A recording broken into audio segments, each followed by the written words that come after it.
Vamos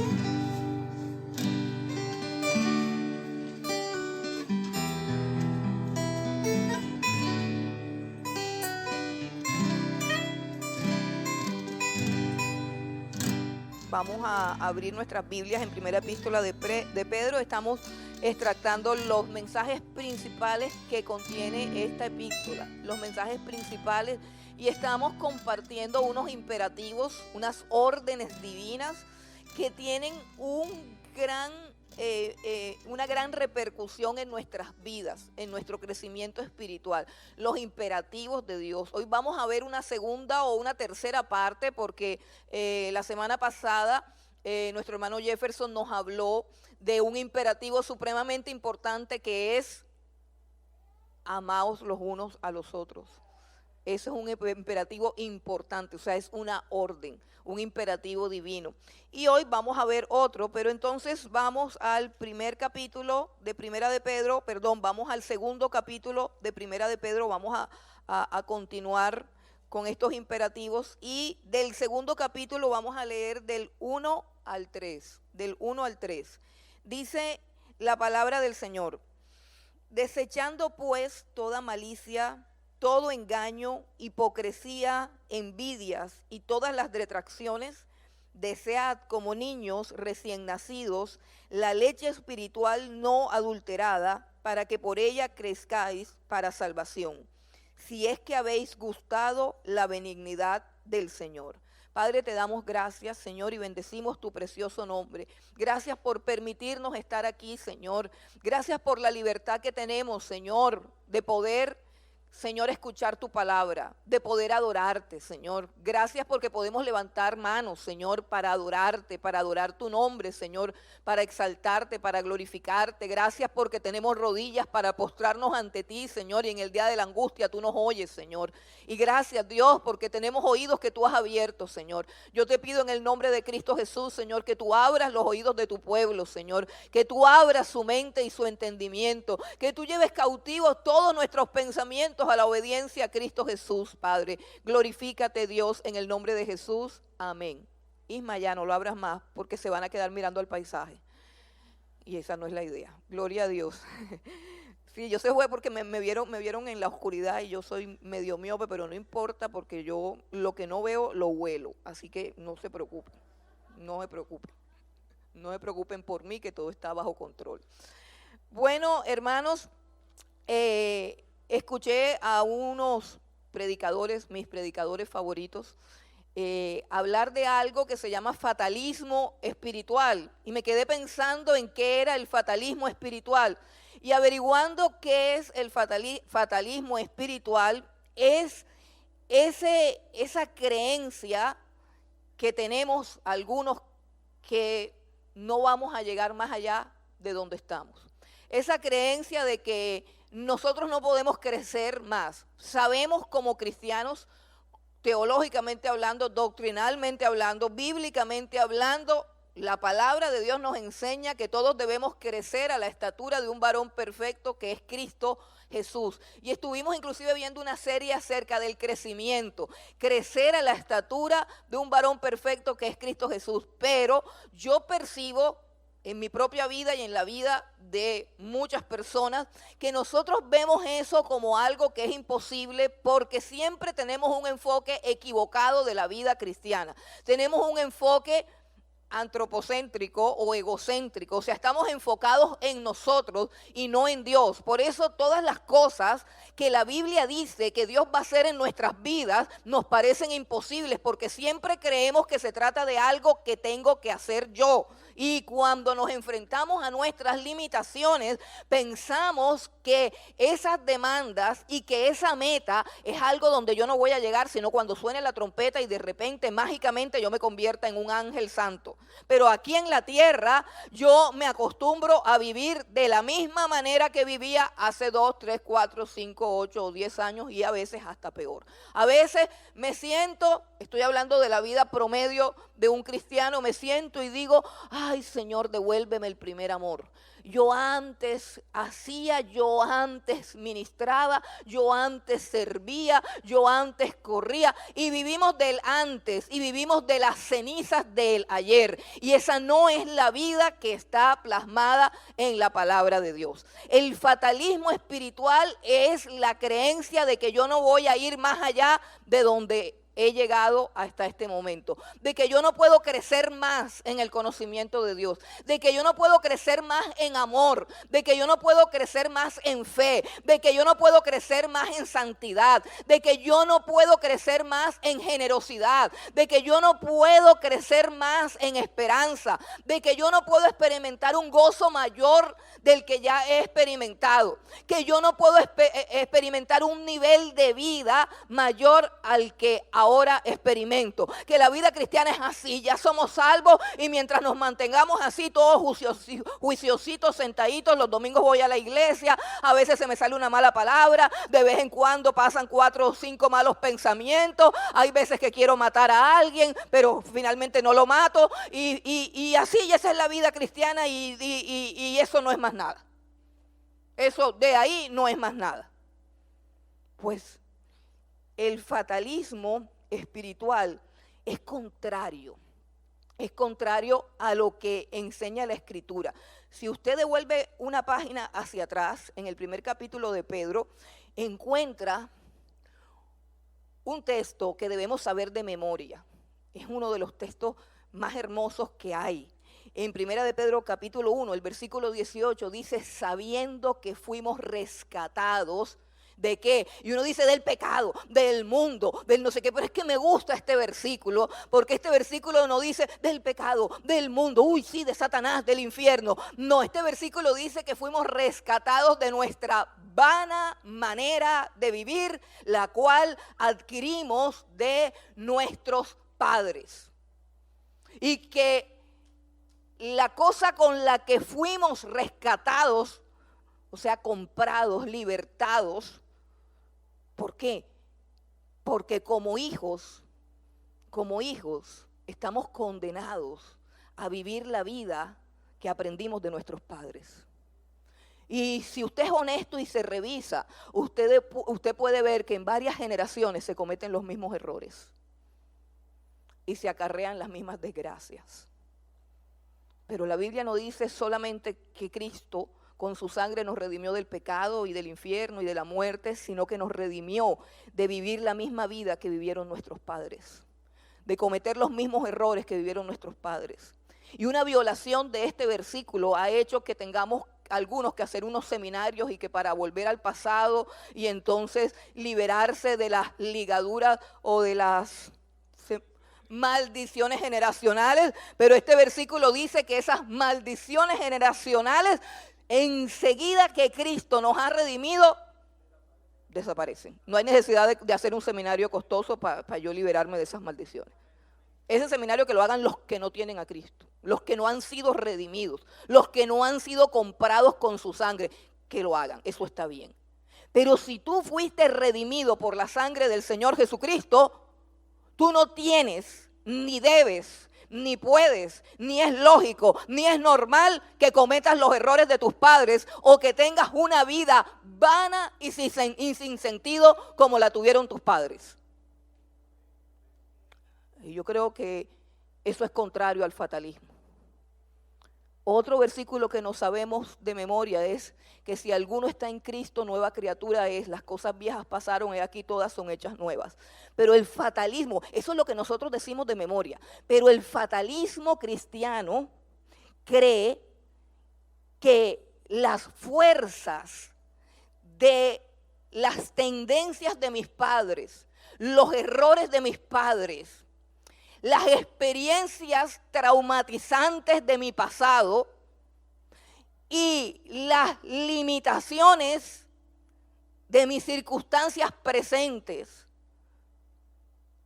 son tan fuertes que no puedo cambiar. Y eso es lo contrario de la fe. Porque aquí dice que nosotros fuimos redimidos de nuestra vana manera de vivir. Aquí dice que las cosas viejas pasaron y todas son hechas nuevas. Y el cristiano promedio se sabe eso de memoria. Pero la pregunta es, ¿tú lo estás viviendo? ¿Tú te has sentado a examinar si tu vida es vana como la de tus padres? ¿Tú te has sentado a ver si tú actúas conforme a los traumas de tu niñez o a los miedos que te inculcaron? ¿Tú te has examinado para ver si tú estás viviendo esa vida que está escrita en la palabra? ¿O tú sufres de fatalismo espiritual? Esto es lo que soy yo y de aquí para adelante no soy más nada. Este es el cristianismo que yo recibí, nos portamos bien, hacemos todo bien, nos vamos para la iglesia y después echamos una pelea en el carro y así, la vida común y corriente, la vida normal. Fatalismo. El fatalismo es trágico para la iglesia porque no es el plan de Dios.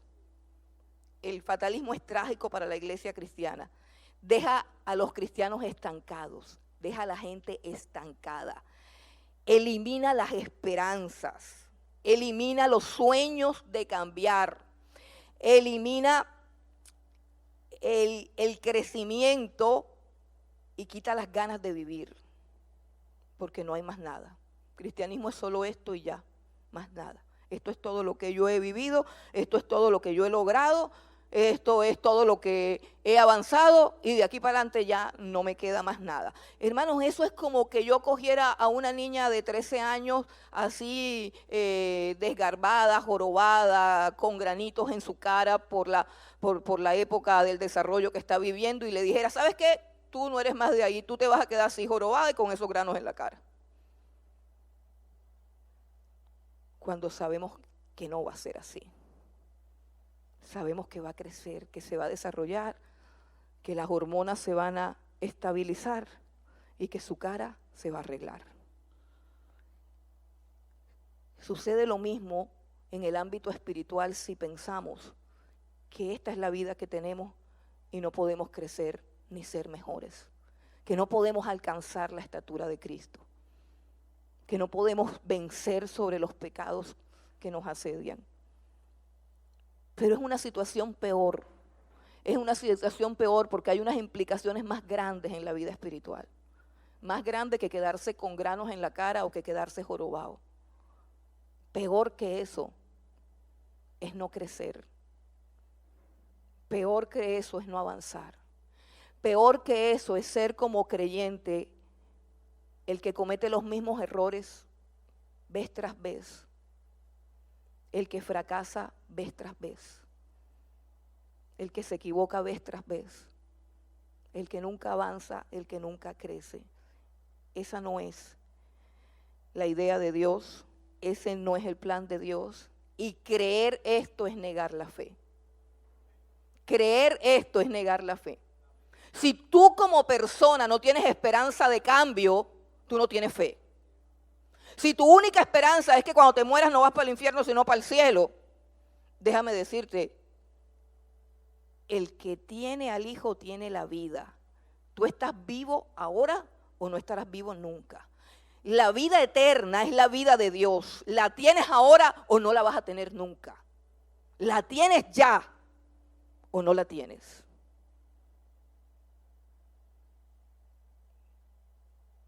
Este texto fue escrito para que eliminemos de nuestra mente y de nuestro corazón el fatalismo espiritual. Iglesia, el apóstol Pablo decía, el día está avanzado, la noche se acerca. Vistámonos de nuestras armas de luz. Tenemos que ser una iglesia madura. Tenemos que ser una iglesia crecida. Tenemos que ser una iglesia santa, sin mancha y sin arruga, aunque al mirar esas palabras nos dé risa. Estos son los imperativos que hemos estudiado hasta este momento. Vamos a estudiar este imperativo. Y este imperativo es supremamente más singular y especial, porque es una orden de desear. Dice el capítulo 2, versículo 2, desead como niños recién nacidos la leche espiritual no adulterada. Desead. Esta es una orden completamente fuera de lo común. ¿Cómo alguien te va a dar la orden de desear si los deseos pertenecen a lo más profundo del corazón y ni siquiera nosotros tenemos potestad sobre ellos? Ni siquiera. Que hoy me levanté con ganas de comer, hoy me levanté con ganas de no comer. Hoy quiero atún, hoy no quiero atún. Hoy quiero salir, hoy no quiero salir. Los deseos pareciera que fuesen nuestro peor enemigo. Los deseos son como un niño caprichoso y necio que no se sabe qué va a pedir cada día. Pero Dios dice en su palabra, desead como niños recién nacidos. ¿Puede gobernar Dios en los deseos? ¿Puede este mandamiento ser obedecido? Es la pregunta. Bueno, miremos primero la forma. Dice, ¿cómo debemos desear? El primer mandato es, desead como niños recién nacidos. ¿Qué cosa? La leche espiritual no adulterada. ¿Cómo la debemos desear? Y hay una imagen ahí, hay una metáfora, como un niño recién nacido. ¿Cuántos han visto un niño recién nacido? Inclusive, aún cuando ya está totalmente formado en el vientre de la madre, con todos los equipos que hay, que están mostrando todo lo que sucede al interior del vientre de una madre, el reflejo de succión se forma o se perfecciona en el feto, en la criatura, alrededor del 8º mes. Él está siendo alimentado por el cordón umbilical, pero se le desarrolla el reflejo de succión al 8º mes, de tal manera que usted de pronto ha visto ecografías con un feto que se está chupando el dedo. ¿Cuántos lo han visto? Porque me están mirando como raro. Ok, muy pocos. Bueno, mire más porque eso está ahí y la verdad es que es impresionante y por eso es que están creciendo tantas esas ideas diabólicas de aborto como un derecho, porque nunca han visto la vida que se gesta en un vientre. Es el espectáculo más glorioso. Y ahora a través de YouTube y de todas esas herramientas que tenemos podemos verlo, y a través de la tecnología que puede ver al vientre de una mujer. Y bueno, hermanos, el reflejo de succión uno lo puede ver también cuando el niño nace. Inmediatamente el niño comienza a chupar y chupa duro, tiene mucha fuerza, se siente. Yo vi a mis 2 hijos recién nacidos y los vi chupando dedo con fuerza, que sonaba así, sonaba. Y uno enseguida sabe ya lo que le espera. Bueno, pero resulta que yo tengo una nieta, Andrea, ella nació también antes de tiempo y cuando se la dieron a la mamá, a mi hija, no la podía alimentar, entonces no sabíamos qué pasaba ni nada. Y yo recuerdo que yo la cargué en mis brazos y la enfermera, por ayudarme, me trajo un tetero porque la niña pues no había comido, ya tenía como 24 horas de haber nacido o 12 horas, no recuerdo, pero era grave que no comiera nada. Entonces la enfermera vino y me trajo un tetero, yo cargué a la niña y le coloqué el tetero en su boca y la boca no se movía para nada, no tenía reflejo de succión. En ese momento recuerdo que un miedo, un frío me atravesó por todo el cuerpo, porque a mí me gusta leer mucho y cuando no hay reflejo de succión es porque hay un daño cerebral, un daño neurológico. Y bueno, cuando yo siento ese miedo horrible, pues hago lo único que uno puede hacer cuando tiene miedo, orar. Y yo recuerdo que empecé a orar y yo le metía el tetero en la boca y le masajeaba los labios y le juntaba los labios contra el tetero para que sintiera la leche. Y yo lloraba y tardé como unos 15 minutos o media hora, no recuerdo, pero fueron unos 15 minutos o media hora agonizantes, horribles, peleando con el miedo hasta que finalmente la niña comenzó a succionar lentamente. La Biblia utiliza esto que es vital para decirnos cómo debemos desear la leche espiritual no adulterada, o sea, la palabra de Dios. ¿Cómo la debemos desear? Y nos habla en modo imperativo de que tenemos que desearla así. Y nosotros podemos pensar, esto es una locura, ¿cómo podemos hacerlo? ¿Cómo podemos hacerlo si no lo deseamos? si no lo deseamos? ¿Cómo puede Dios simplemente darnos la orden y cómo nosotros podemos cumplir con esta orden si los deseos no es algo que nosotros podamos dominar, algo que nosotros podamos enrutar hacia donde nos parece? Simplemente a veces los reprimimos y a veces los consentimos, pero no siempre producimos los deseos. Ellos al parecer se producen solos en nuestros corazones. Y es que cuando Dios habla y cuando Dios dice desear, es un imperativo, es la palabra de Dios. Y Él simplemente dice, deséenlo.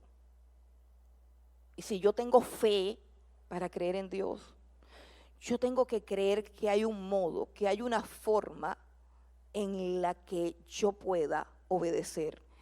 Un gran hombre de Dios llamado San Agustín, no sé si ustedes han hablado de San Agustín, hizo una oración que se las voy a leer, la tengo aquí copiada. Dice la oración de San Agustín en un libro que él hizo, que es el más famoso de todos, que se llama Confesiones de San Agustín.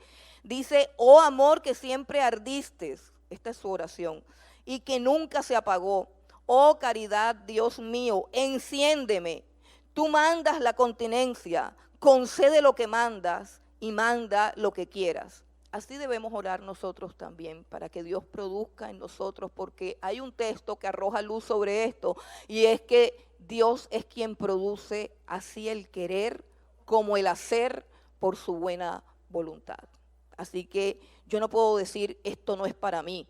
Yo no puedo mirar el Salmo que dice, como el ciervo brama por las corrientes de las aguas, así brama por ti, oh Dios, el alma. Mira, mi alma tiene sed de ti. Si eso no es verdad, entonces yo tengo que decirle, Señor, yo necesito que mi alma tenga sed de ti. Yo necesito que mi alma te desee así, de esa manera. Yo necesito ese deseo.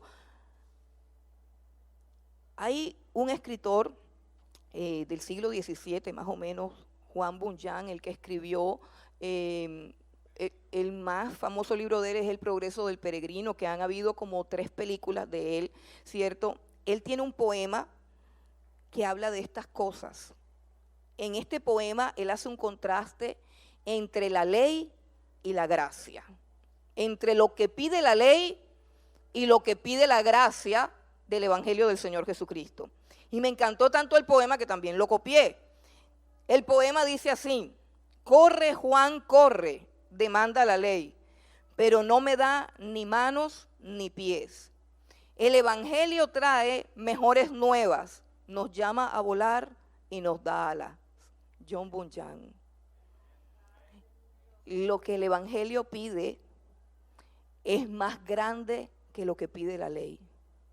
La ley dice no codiciarás, pero la gracia dice ni siquiera mirarás a una mujer para desearla. Tu corazón será un corazón puro. Igual somos para la ley y para la gracia, en el sentido de que igual cuando la gracia nos encuentra, también somos personas lisiadas. Es como decirle a un cojo que salte. Es lo que está diciendo John Bunyan. Está diciendo, la ley me pide que corra, pero no me da ni manos ni pie. ¿Por qué? Porque el pecador es una persona lisiada, que tiene sus manos y sus pies congeladas por el pecado, que sabe que es lo bueno, pero no puede hacerlo, que le gustaría ser correcto, pero no puede ser correcto, porque está lisiado y esclavizado por el pecado. Pero la gracia viene a nosotros a pedirnos, no que corramos, sino que volemos. Pero nos da las alas del Espíritu Santo de Dios. Nos da las alas del Espíritu Santo de Dios. ¿Puede Dios hacer que un cojo salte? Dios lo hizo. Dios lo hizo. Ese es uno de los primeros milagros de los discípulos. Podemos decir que es uno de los primeros milagros de la iglesia. El cojo de la Hermosa está ahí tirado en la puerta de la Hermosa buscando ¿qué? Dinero. Si usted lee el relato que hace Lucas en el libro de Hechos, el cojo de la Hermosa lo tiraban ahí siempre, era parte de un negocio como los que nosotros vemos en las calles. La calle está llena de cojos, de ciegos, de gente lisiada emocional y mentalmente. que pudiendo hacer algo con su vida, se dedican a la mendicidad. Y este cojo, su peor limitación no era el problema de sus piernas, sino el problema de su mente y de su corazón. Quería simplemente ser un mendigo y pedir plata. La Biblia dice que el cojo de la hermosa miró a Pedro y a Juan esperando que le dieran dinero, no sanidad.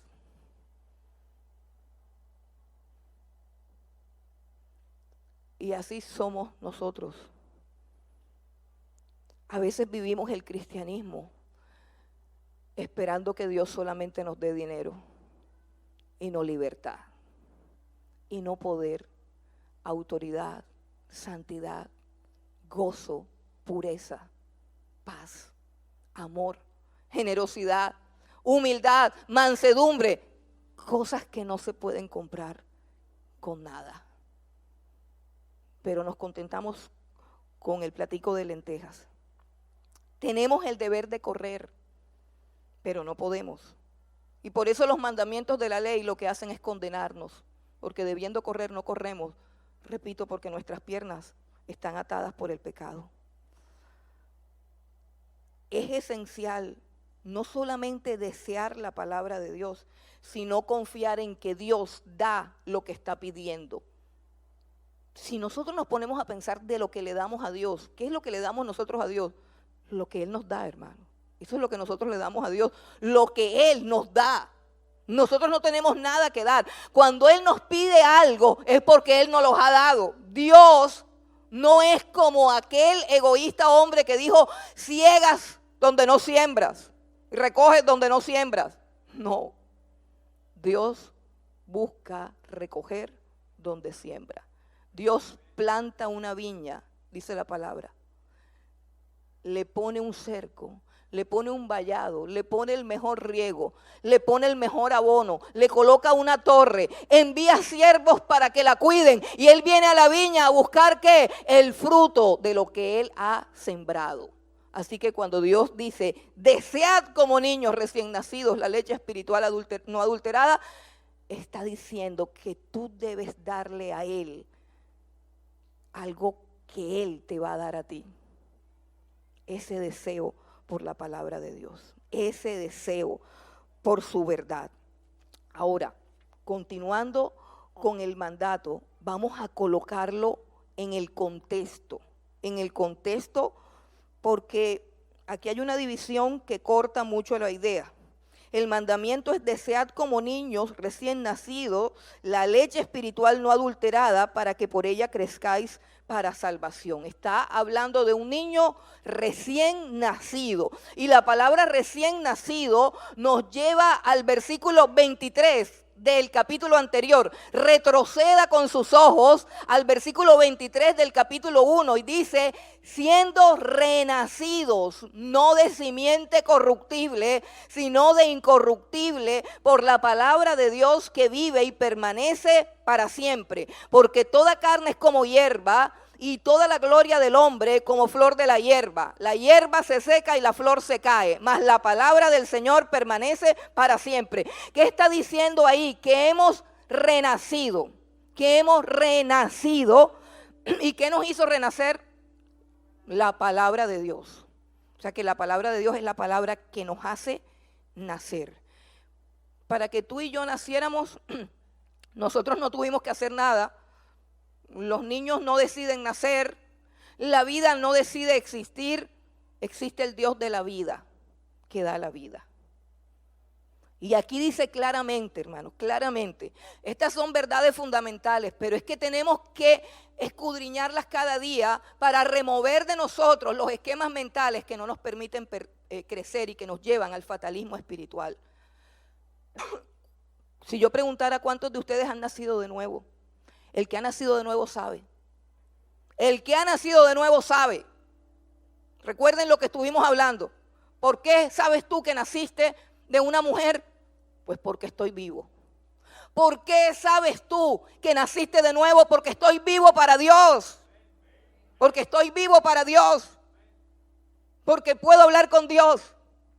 porque busco a Dios, porque anhelo a Dios, porque necesito a Dios. Y cuando estaba muerta no lo necesitaba. Por eso sé que estoy viva, porque estaba muerta, lejos de Dios, enemiga de Dios, aborreciendo su vida, su palabra, su presencia, gozándome en el pecado. Pero ahora me gozo en su presencia, me alimento de su palabra y espero en sus promesas. Por eso sé que estoy viva para Dios. Así que eso no es algo que pueda ser dudado.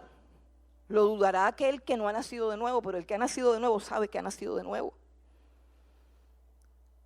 Y si yo nací de nuevo, no por un esfuerzo para nacer, ni siquiera por una decisión para nacer, ni siquiera por un intento de nacer.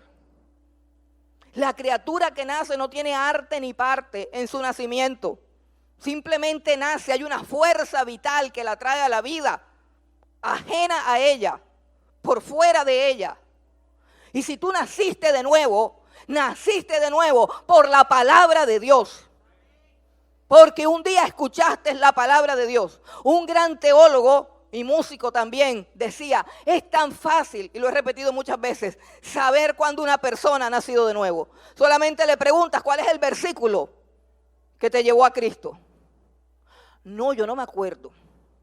Yo solamente sentí un fuego, sentí un calor y me privé. Y por eso yo sé que nací de nuevo.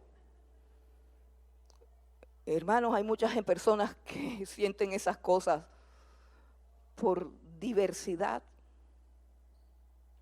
de causas y de factores.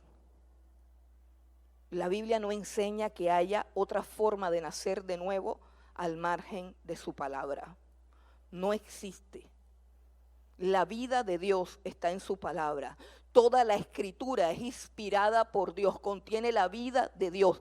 En otras palabras, hermano, cuando Dios nos crea en el jardín del Edén, somos una criatura de barro. Y la Biblia dice, Dios sopló de su boca. Y cuando sopló sobre ese muñequito de barro, tú y yo éramos un muñequito de barro, y cuando sopló, ese muñequito de barro vino a ser un ser viviente. Pero cuando ese muñequito de barro pecó contra Dios, se rompió la conexión, el fluido de la vida de Dios sobre él y se convirtió en una criatura de barro mortal. Y Dios le dijo a ese hombre de barro que ahora no está conectado con él, que es la fuente de la vida, que es el aliento de la vida, ya no lo recibe.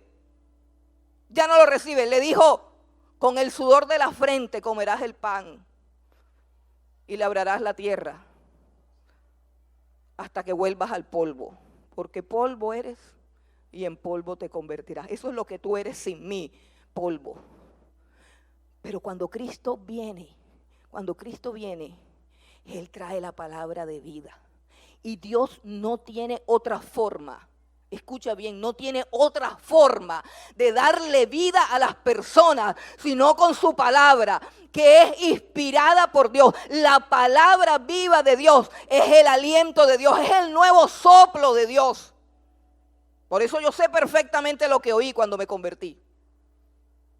Y oí su palabra.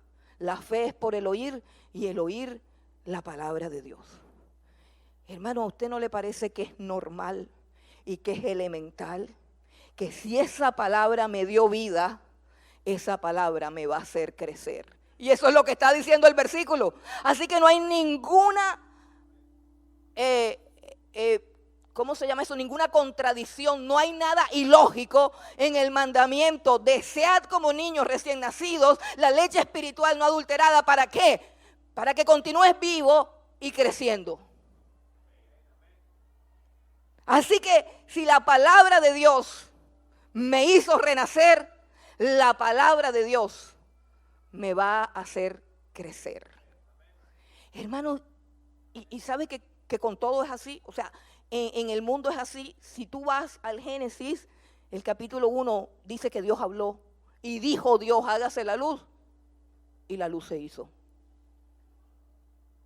Y la Biblia dice que el cielo y la tierra fueron hechos por la palabra de Dios. De modo que lo que tú ves fue hecho por algo que tú no ves. Dios, invisible, hablando. Él dijo, Él habló y se hizo lo que Él dijo. Pero Dios crea y también sustenta. Y cuando nosotros vamos al otro versículo en Hebreos capítulo 1, cuando habla de Jesucristo, que dice que es el resplandor de la gloria de Dios, que es la imagen misma de su presencia, que Él creó todas las cosas por medio de Jesucristo, dice que Jesucristo es también quien sustenta todas las cosas. Y busque ahí por cómo las sustenta.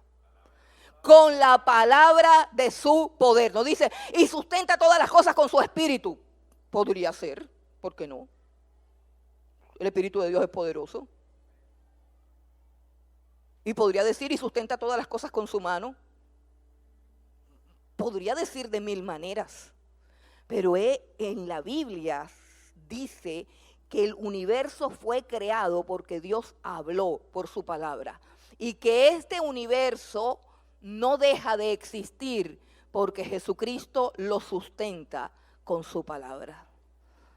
Así que cuando Él me dice, desead como niños recién nacidos, la leche espiritual no adulterada, me está diciendo, sigue creciendo, no te contentes con haber nacido, sigue comiéndote la palabra, porque la palabra es mi vida, porque la palabra es mi espíritu. Hermano, y nosotros no podemos depender de un momento, de un instante, de un segundo en que sintamos o no sintamos. Nosotros tenemos que ser transformados y la labor de la transformación de nuestro carácter, de nuestra vida, de nuestras costumbres, de nuestra forma de ver el mundo, de nuestra forma de reaccionar.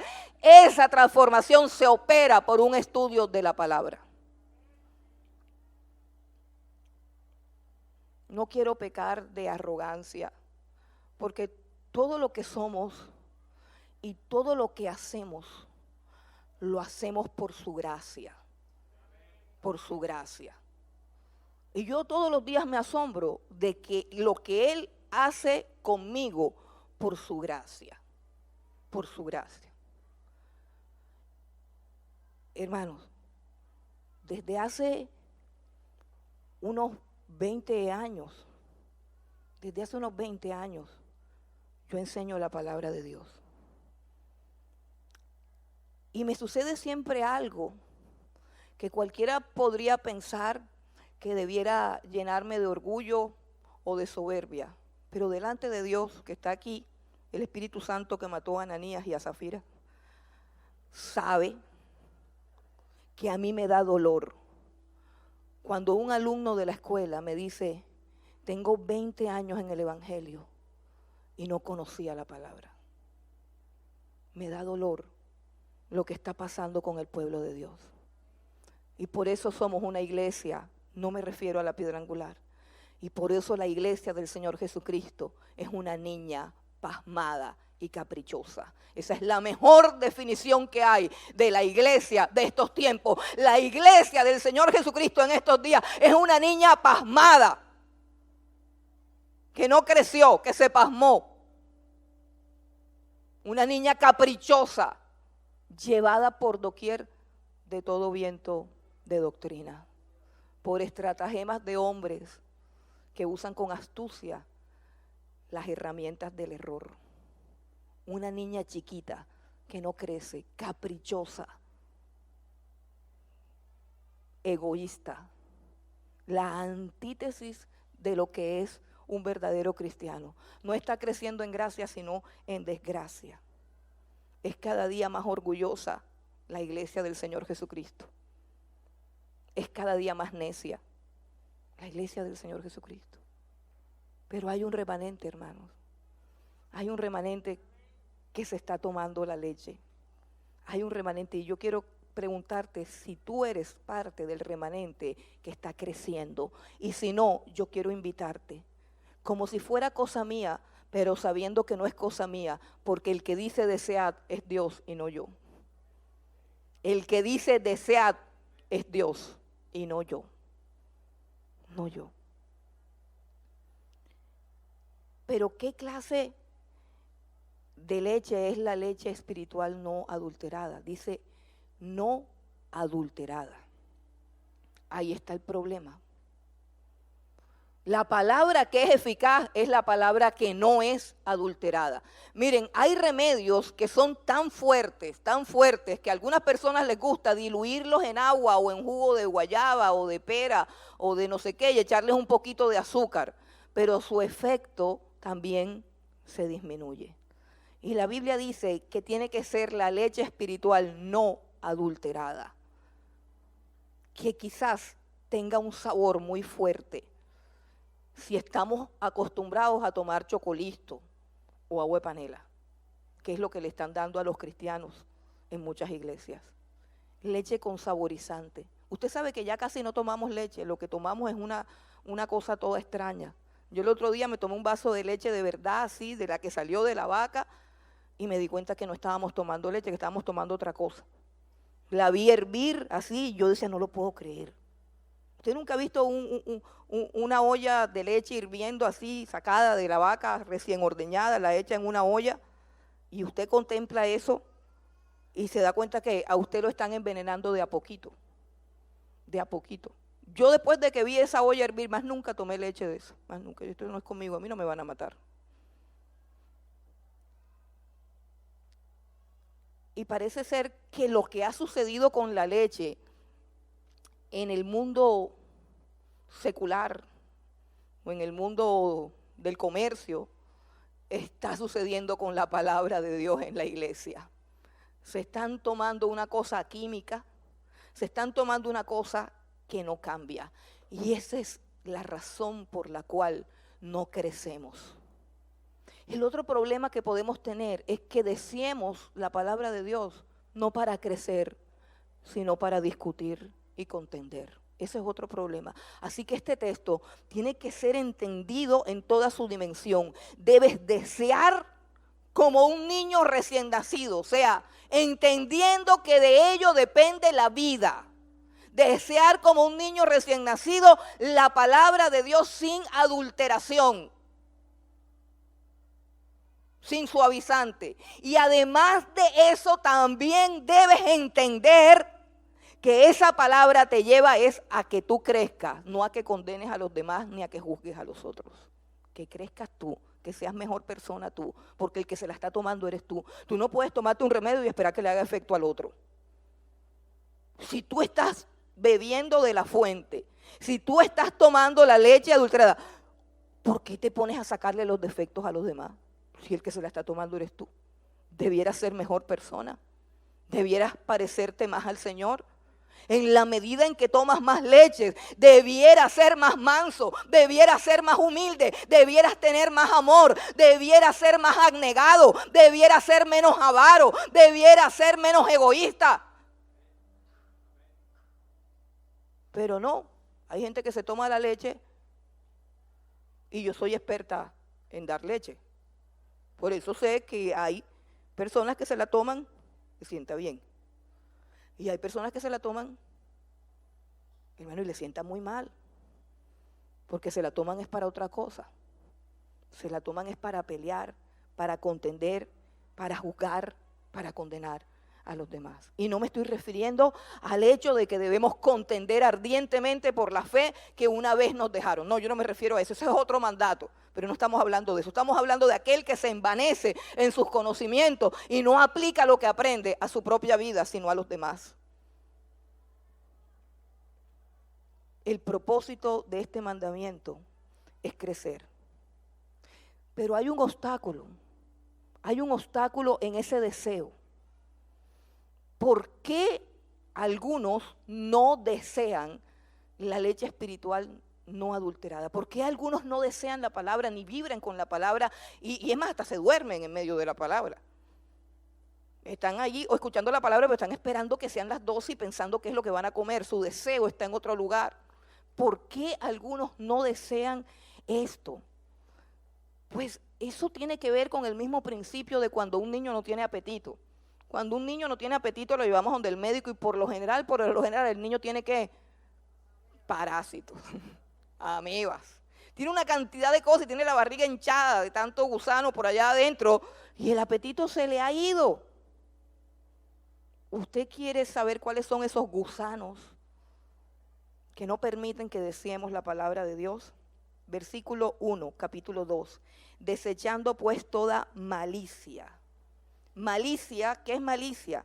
Malicia es una intención encubierta, hacer algo con el fin de herir o de aprovecharse de alguien. Eso es malicia. Como cuando alguien te saluda así, hola, qué bonito tu vestido, pero está tramando algo. ¿Para qué me habrá saludado esa señora? El del vestido, la del vestido también tiene malicia, ¿cierto? Es la malicia. O sea, yo te saludo, le digo a Paola, Paola, qué linda tu blusa rosada, pero yo estoy pensando otra cosa. Y Paola así mismo piensa, ¿por qué me estará diciendo que la blusa rosada es bonita? ¿Será que me la quiere quitar? ¿Será que tiene envidia? O sea, eso es malicia. Malicia son las intenciones encubiertas, hacer algo a fin de herir, ofender o dañar a otro. Desechando pues toda malicia, todo engaño, toda astucia, dice toda malicia, todo engaño, es la capacidad de convencer al otro de una cosa que no es. Dice hipocresía, es las personas que usan caretas, que se muestran de una forma y no quieren que los conozcan tal cual como ellos son, que no son genuinos, que no son verdaderos. Dice la envidia. ¿Qué es la envidia? La envidia es cuando a ti te da rabia que alguien tenga algo que a ti te gusta. No siempre cuando tú ves que alguien tiene algo y tú dices, ay, yo quiero uno igual, eso no es envidia. Tú deseas algo que te pareció bonito, que tú también lo necesitas y tú puedes libremente decirle a la persona dónde lo compraste, dónde lo conseguiste, yo quiero uno así. Hasta ahí no hay nada. El problema es que te dé rabia que ella lo tenga. El problema es que te dé rabia. El problema es que no te puedas alegrar porque lo tiene. Y que al felicitarlo, tu felicitación sea hipócrita. Eso es envidia. Y eso es terrible, terriblemente destructivo. La envidia. Y luego dice, y todas las detracciones. La palabra detracciones engloba todo lo que tiene que ver con murmuración, difamación, calumnia, maledicencia. La difamación tiene una cantidad de formas. Ya les dije, murmuración, calumnia, maledicencia, y todo eso se agrupa en el término detracciones. Si tú miras bien, el listado de parásitos que hay aquí es malicia, engaño, hipocresía, envidias y todas las detracciones. Eso tiene mucho que ver con la ausencia de un amor genuino entre nosotros. O sea, cuando no existe un amor genuino como el que nos exponía Jefferson la semana pasada, dice el versículo 22 de Primera de Pedro, habiendo purificado vuestras almas por la obediencia a la verdad, nuevamente. Mire nuevamente la misma idea, por la obediencia a la verdad mediante el Espíritu, ¿para qué? ¿Para qué obedecemos la verdad? Es que mire que es lo mismo. Dios nos está llamando a crecer para el amor fraternal no fingido, para el amor fraternal no fingido. ¿Qué es lo que dice la palabra de Dios aquí? Que hay cosas que no te permiten desear la palabra de Dios. Y es la hipocresía, la envidia, la malicia, las detracciones. Que hablas mal de las personas por detrás. Que murmuras. Que siempre estás pensando que alguien tiene mala intención. Que siempre estás a la defensiva con las personas. Que no tienes una buena relación con los que te rodean. Que no has podido integrarte al lugar donde Dios te ha plantado. Que no has podido beber de la fuente y de todos los dones que hay a tu alrededor. Porque el crecimiento tiene que ver con el amor. Y el amor tiene que ver con la relación. El amor comienza por el saludo. Jesús dijo, pero si saludas nada más a tus amigos, ¿eso de qué sirve? Los impíos hacen también lo mismo. Saluda a todo el mundo. Porque Dios nos saluda todas las mañanas a todos. Dios hace salir su sol sobre buenos y malos. Es decir, que el sol sale para el que es bueno y para el que es malo. Sale para el violador y sale para el santurrón. Sale para el ladrón y sale para el que da generosamente. El sol sale igual y dice, sean perfectos como mi Padre es perfecto. Así que primero hay que arreglar lo del corazón. ¿De quién hablas mal? ¿De quién murmuras? ¿A quién le tienes rabia? ¿A quién le tienes fastidio? Esas sensaciones de rechazo que hay son los impedimentos para poder desear la palabra de Dios. Esos son los obstáculos. Lucha por destruir esos deseos. ¿Y qué nos limpia de esos deseos? Hermano, también la palabra de Dios. La palabra de Dios, como una leche espiritual, como una leche materna, tiene anticuerpos en contra de las infecciones, en contra de los virus, en contra de las bacterias, en contra de los parásitos. Así que si yo creo en Dios, yo tengo que creer que también lo voy a desear. Los que hemos creído, hermanos, lo deseamos. Los que hemos creído en Dios, deseamos a Dios. Pero puede pasar que tú no tengas ningún deseo por las cosas de Dios. Sí, puede pasar. Y puede ser que ese sea la razón de que no creces, obviamente. Si no deseas la palabra de Dios, no creces, porque deseamos la palabra de Dios para que por ella crezcamos para la salvación. Pero si ni siquiera deseamos la palabra, pues como personas nunca vamos a crecer. Pero puede que el problema no esté en los deseos, sino que el problema esté más profundamente en la raíz. Y mire lo que dice el versículo número 3. Dice, si es que habéis gustado la benignidad del Señor. Si es que habéis gustado la benignidad del Señor. O sea que si tú de verdad has conocido a Dios, lo has conocido a través de su palabra. ¿O cómo conoces tú a alguien si esa persona no te habla?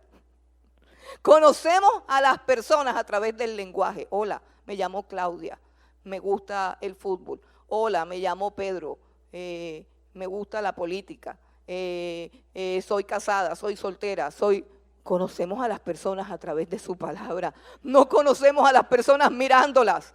No conocemos a las personas cantándoles. No conocemos a las personas sobándolas. Conocemos a las personas cuando hablamos con las personas. Entonces, si tú has conocido a Dios, tú has oído la voz de Dios. Y si has oído la voz de Dios es la vida de Dios. Has nacido de nuevo. Esa es su benignidad, su bondad. Te ha dado vida, pero puede que no lo hayas probado. Dice, si es que habéis gustado la benignidad de Dios. ¿Y qué es la benignidad de Dios? ¿Cómo se experimenta la benignidad de Dios, su bondad, su amor, su salvación? ¿Cómo se experimenta Dios, hermanos? A través de su palabra. A través de su palabra.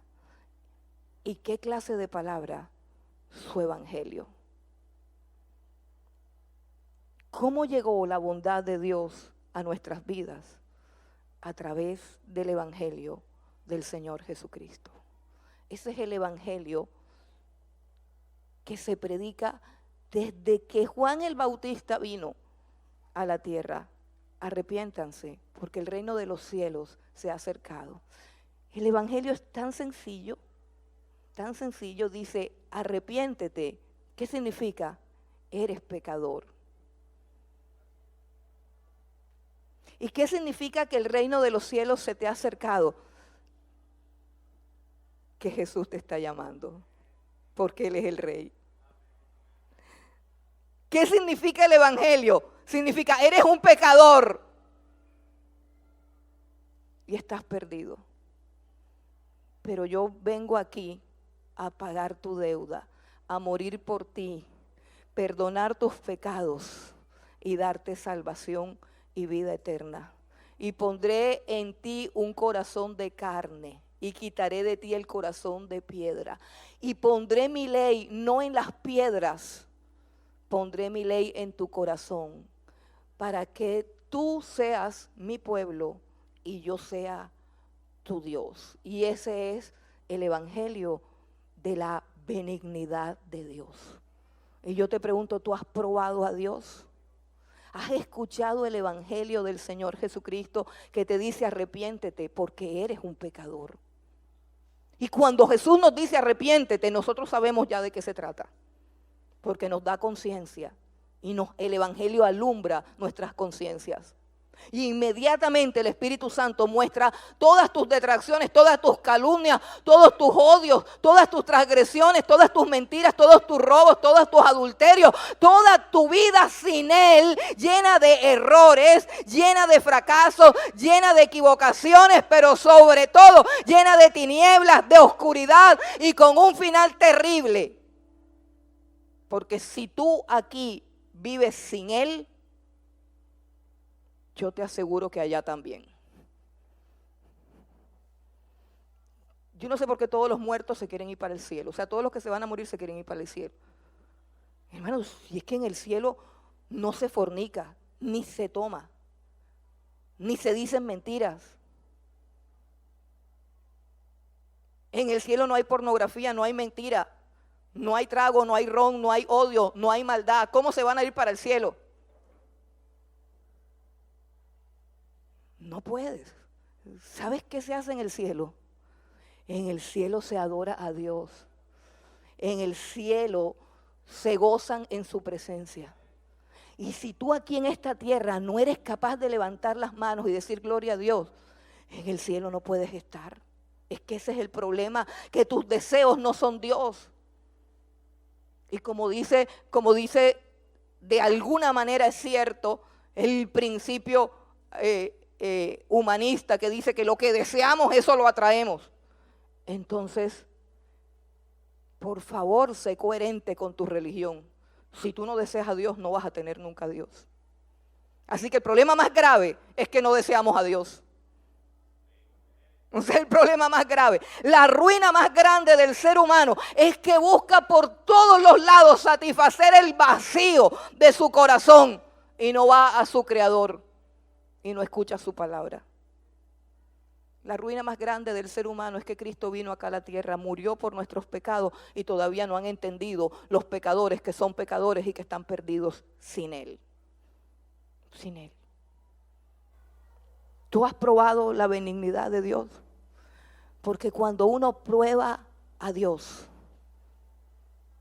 ya todo lo demás, escucha, todo lo demás sabe feo. Así que el problema no es que no te guste Dios, el problema es que no lo has probado, no lo has probado. Y yo quiero invitarte hoy a que tú pruebes al Señor. Dice el Salmo 34, gustad y ved cuán bueno es el Señor. Dichosos todos los que se acercan a Él. Él nos llama para ofrecernos vida, leche, pan, esa leche espiritual no adulterada para que puedas crecer para salvación.